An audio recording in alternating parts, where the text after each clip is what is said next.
Look what I have second P U C Kannada paper ಈಗ ತಾನೇ fresh ಆಗಿ ನನಗೆ ಕೇಕ್ ಬಂದಿದೆ. ಸೊ ಈಗಷ್ಟೇ ಸ್ವಲ್ಪ ಹೊತ್ತಲ್ಲಿ ಎಕ್ಸಾಮ್ ಮುಗಿದಿದೆ. ನಾನು ಎಕ್ಸಾಮ್ ಸೆಂಟರ್ ಮುಂದೆ ಹೋಗಿ ಕೆಲವೊಂದು ಸ್ಟೂಡೆಂಟ್ಸ್ಗಳ ಮಾತಾಡಿಸಿ ಪೇಪರ್ ಹೆಂಗಿತ್ತು ಅಂತ ಕೇಳಿಕೊಂಡು ಪೇಪರ್ ಇಸ್ಕೊಂಬಂದಿದ್ದೀನಿ. ಸೊ ಅವರ ಫೀಡ್ಬ್ಯಾಕ್ ಅಂದರೆ ಅವ್ರಿಗೆ ಏನು ಅನಿಸ್ತು ಎಕ್ಸಾಮ್ ಬಗ್ಗೆ ಅಂತಂದರೆ ಡೆಫಿನೆಟ್ಲಿ ಅವ್ರಿಗೂ ಈಸಿ ಅನ್ನಿಸ್ತು. ಸೊ ನಾನು ಪೇಪರ್ ನೋಡಿದ್ಮೇಲೆ ನನಗಂತೂ ಸಿಕ್ಕಾಪಟ್ಟೆ ಈಸಿ ಅನ್ನಿಸ್ತಿದೆ. ನನಗೆ ಇನ್ನೊಂದು second P U C Kannada exam ಬರೀಬೇಕು ಅಂತ ಅನಿಸ್ತಿದೆ. ಸೊ ನೋಡಿ, ನೀವೇನಾದರೂ ನಾನು ಹೇಳಿದ ಹಾಗೆ ಮಾಡಲ್ ಕ್ವಶ್ಚನ್ ಪೇಪರ್ನ ರೆಫರ್ ಮಾಡ್ಕೊಂಡು ಹೋಗಿದ್ರೆ ನಿಮಗೆ ಎಷ್ಟೋ ಕ್ವಶ್ಚನ್ಗಳು ಆ್ಯಸ್ ಇಟ್ ಈಸ್ ರಿಪೀಟ್ ಆಗ್ತವೆ. ಆಯಿತಾ, ಸಿಕ್ಕಾಪಟ್ಟೆ ಎಕ್ಸಾಂಪಲ್ಗಳಿದ್ದಾವೆ. MCQs ಅಂತೂ ಬೇಜಾನ್ ರಿಪೀಟ್ ಆಗಿದೆ. ಆ್ಯಂಡ್ ನಿಮ್ಮ ಪ್ರಿಪೇರೇಟರಿ ಮತ್ತು ನೀವು ಮಾಡಲ್ ಕ್ವಶ್ಚನ್ ಪೇಪರ್ಗಳನ್ನ ರೆಫರ್ ಮಾಡ್ಕೊಂಡು ಹೋಗಿದ್ರೆ it's more than enough. And ಎಲ್ಲ ಸೆಕ್ಷನ್ ಇರ್ತಕ್ಕಂಥ ಕ್ವಶ್ಚನ್ಗಳು ಯಾವ್ದು ಓಕೆ ನಾನು ಹಿಡನ್ನಾಗಿ ತೊಗೊತೀನಿ, ಯಾವುದೋ ಅಂದರೆ ಸ್ಟೂಡೆಂಟ್ಗೆ ಫೆಮಿಲಿಯರ್ ಆಗಿಲ್ಲದ್ರೆ ಟಾಪಿಕ್ ಮೇಲೆ ಕ್ವಶ್ಚನ್ ಕೇಳ್ತೀನಿ ಅಂತಕ್ಕಂಥ ಕ್ವಶ್ಚನ್ಸ್ಗಳೇ ಇಲ್ಲ.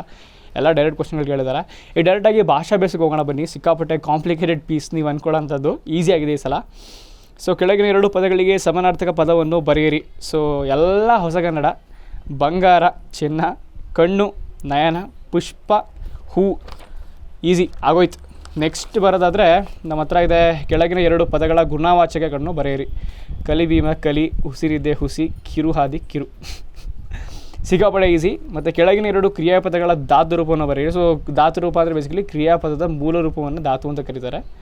ಓದುವನು, ಓದು, ನಲಿಯುತ್ತಾ, ನಲಿ, ಹಾಡುಗಳು, ಹಾಡು. Basically it's very easy. ವಿಭಕ್ತಿ ಪ್ರತ್ಯಯ ಸಿಕ್ಕಾಪಟ್ಟೆ ಈಸಿ. ಗುರುವಿಗೆ, ಹೀಗೆ, ವಿಶ್ವಾಸದಿಂದ, ಇಂದ.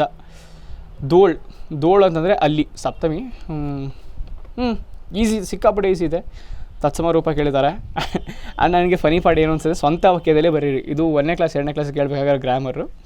ಸಿಕ್ಕಾಪಟ್ಟೆ ಈಸಿ ಗ್ರಾಮರ್ ಕೇಳಿದ್ದಾರೆ ನಿಮಗೆ. ಐ ಹೋಪ್ ಯಾರ್ಯಾರು 80ಕ್ಕೆ 80 ತೆಗಿಬೇಕನ್ನೋ ಆಸೆ ಇಟ್ಕೊಂಡು ಕನ್ನಡ ಪೇಪರ್ನ ಅಟೆಂಡ್ ಮಾಡಿದ್ದೀರಾ ಪ್ರತಿಯೊಬ್ಬರಿಗೂ ಐ ಥಿಂಕ್ 80ಕ್ಕೆ 80 ಸಿಕ್ಕಿದೆ ಅಂತ ಭಾವಿಸ್ತೀನಿ.